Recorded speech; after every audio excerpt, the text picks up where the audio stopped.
Гражданская война в России. День 1. Ситуация на фронтах.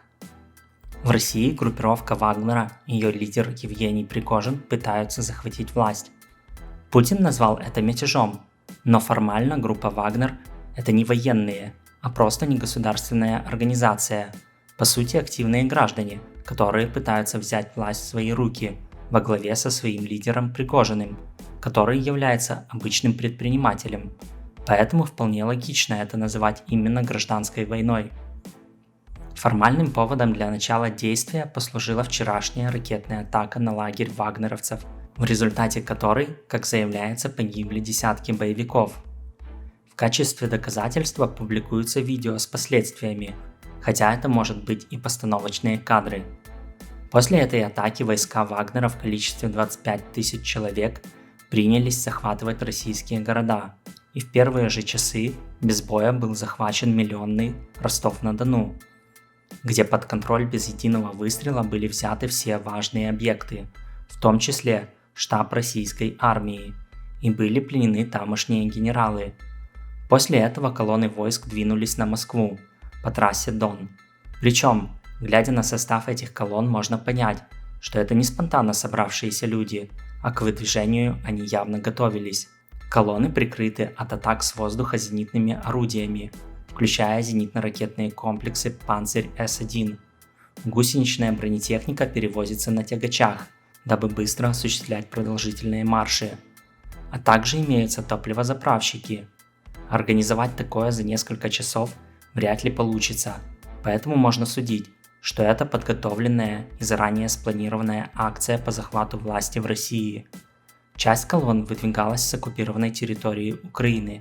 Так известно, что при прохождении погранперехода в Бугаевке войска Вагнера принудили сложить оружие 180 российских военных, что подтверждается кадрами. Первое хоть какое-то сопротивление вагнеровцам было оказано в Воронежской области, где их начали атаковать российские вертолеты.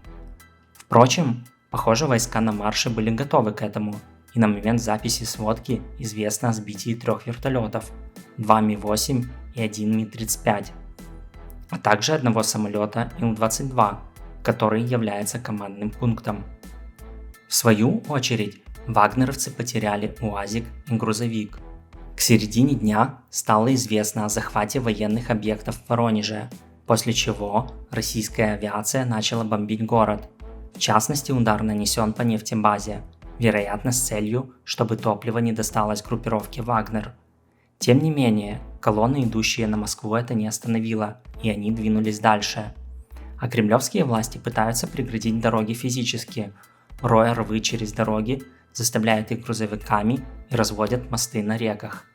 Видимо, они понимают, что Росгвардии и полиции предстоит сразиться не против хипстеров, вооруженных пластиковыми стаканчиками, а против опытных боевиков с танками, БМП, теплыми чувствами к силовому аппарату.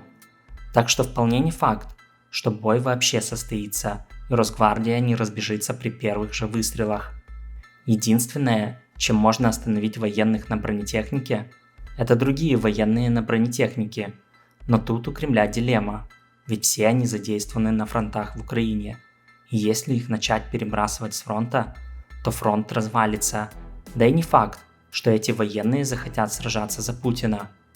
В то же время на Ростов направлена колонна чеченских боевиков Кадырова, известных также как ТикТок воинства.